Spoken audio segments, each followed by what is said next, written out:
amo lang ang naay 3 variables sa study? If Yes. yes, unsa ang challenge? Anang kuan siya ma'am, parang lisod din siya kay wala may basis. Tapos kami pa ang pinakauna nakagamit ani diri So, murag maglisod mig pangitaw ka ng anang example na mo ba kami magkuwag mga kuan. Correct. No, a challenge and at the same time, wala siyang advantage ninyo. No, kung nakapaghuman na ito, kami lang naimitating. But at the same time, daghanay pag-ibig ko ano, kay medyo kami gani, daghan po may learnings, ani. So, ang mga suggestions and recommendations, need ba po na ito ikuan kang dog, if tama ba? First time ba rin mo na kapag-meeting mo? Ako, kadungog na ko, kita ko papel, or di ko pala unsaon yun siya, no? Or unsa din ang iyahang patakaran, nga na sa iyahang pagka-interpret, ang sa iyang table, okay, presentation yung pag-inig, tanaw dyan ko. So, I will give first to Ma'am Bahir, no? Ang iyahang comments regarding your paper. Okay, so sa inyong abstract, no? Start natin sa abstract. So inyong purpose diri, the main purpose of the study is to determine the significant influence of mediating effect. So kindly check your statement of the problem. And your statement of the problem is to determine the mediating effect of academic support on the correlation between educational pressure and student engagement. So mauni siya ang inyong main goal or purpose nga ibutang diri. And since this is your main goal, makita na to dapat ang iyang statistical figure. No, kung unsa to'y result nato sa ato ang table 5, maputo ang atong ibutang dito. But katurang iyang overall na lang, no? And for the keywords, no, ang naa diri is education, tapos IB, nya DB, nya Philippines, no? Wala naman si Ma'am Ben, nakawag naman si Ma'am Ben. Okay, for your chapter 1, ang inyong first na paragraph, first paragraph is isa lang yung author. Isa rin ni or basig na wala lang yung iba, no? So, diba, this is problem about sa inyong dependent variable. So, kindly add more author, no? Kaya isa lang good na siya. More at least 3 man siguro to, no? Kaya siya. And dili na kumuha na ng ubang gira, So, dari alam ko sa chapter 3, no?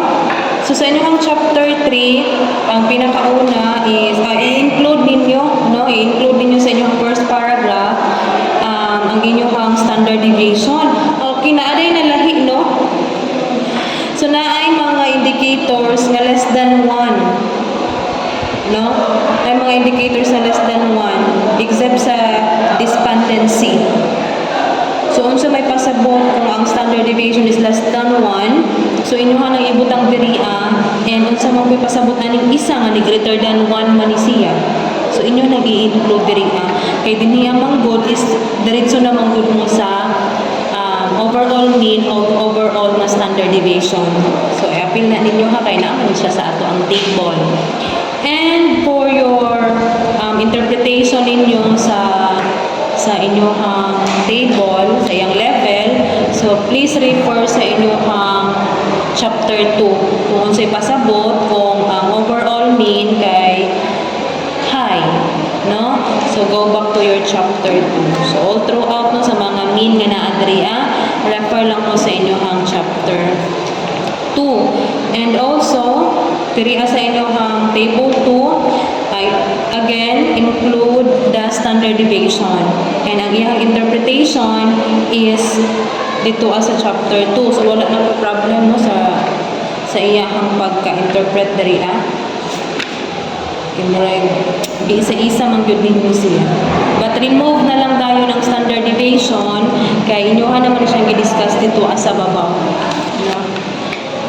And for the level, tulungan na yung ka-level na diri. No? So, katura siya. Include lang yun ang standard deviation.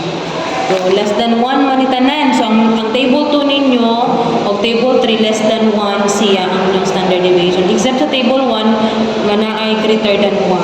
So, i-explain na ninyo sa ikuan na niya dito pasabot. Now, for the table 4.1, mura wala ko problem ani. Kasi si ma'am na siya makita no. Okay na siya mabasa mo. But, bitihan naman po sa iyang pagka-explain. Dari sa table 4.2, ang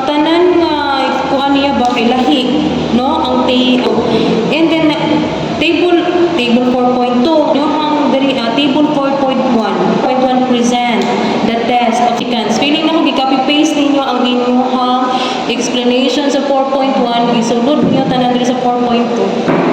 Kung na-overlock na ako mo kay Kay naman diri. oo, na-overlock na na mo. Educational pressure, unya academic support. Unya diri naman kay academic support and engagement. Tapos lahi Ma'am, yun ang tanan na-overlock ng na na mo ma'am kay value. ang pag-atag sa mga papel ma'am kay kanang pila na lang days na lang ba bago nagkaroon nga defense. Kay dugay mo na kuan ito ko mo nakataga mo dugay niya na buhat pa so murag dali na mo ba. Okay.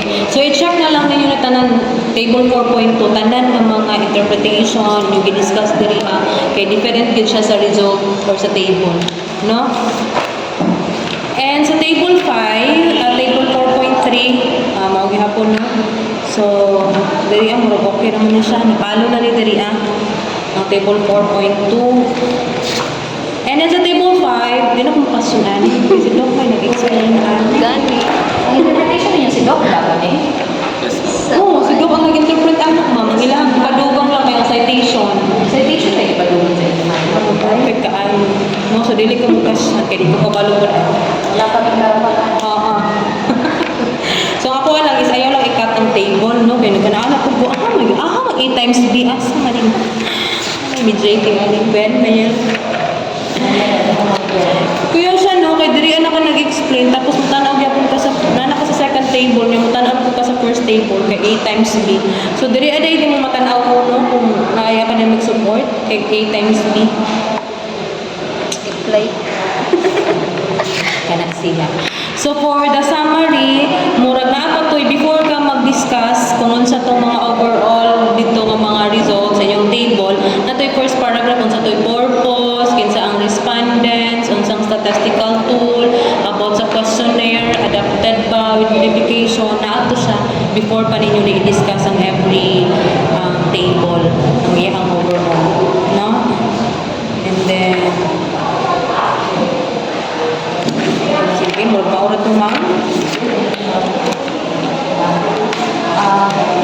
So, naging kamuha si Doc interpret at the same time, alam mo yung mga RRL. Mo dahil na sa uban yung interpretation, igawas ito interpretation ng mga ulit sa secondary. When the level of kuan is high, kaya mo ginang gusto makita gini Doc sa pag na interpretation, na mo gawas yun ang iyahang interpretation with regards to the level. Ako the question is, di ba ang presentation of tables, ma'am, is based sa SOP, no? So, ang table 1, level of educational pressure, 2, level of student engagement, dali lang ta sa table 4, ang 4.1 ninyo, ang nireflect dire kay level of. So, ako ipang check ano, dahil mga good. So, 4.1, ang inyong relationship between educational pressure and academic support, wherein ang inyong dali is student engagement. Kay ay apan baya inyong IB and then ang inyong DB. Yeah, ni dili sumog mediating na dayon no sa 4.1. Dapat dito pa siya sa table 4.2. Nagka-shuffle lagi ni mo siguro inyong interpretation nagkagubot po.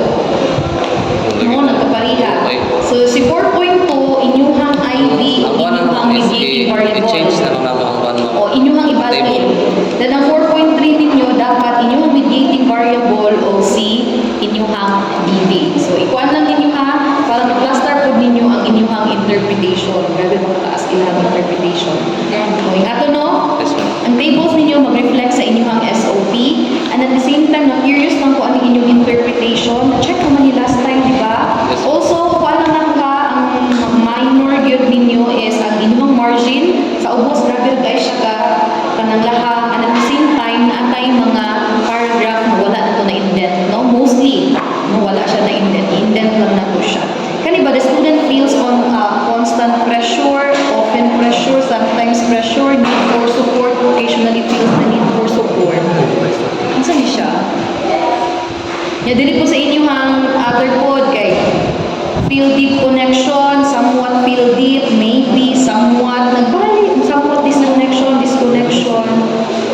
Sige, leveling lang tanong, i-visit lang nato na sa inyong same as with this. Late na siguro gid mo naka-edit ani no, kay kani ang iyang sentence construction nagkalibog-libog pa, kaya na ninyo minimal na siya. Most of the comments here for the chapter 3 na mention na ni Ma'am Bahil no, dito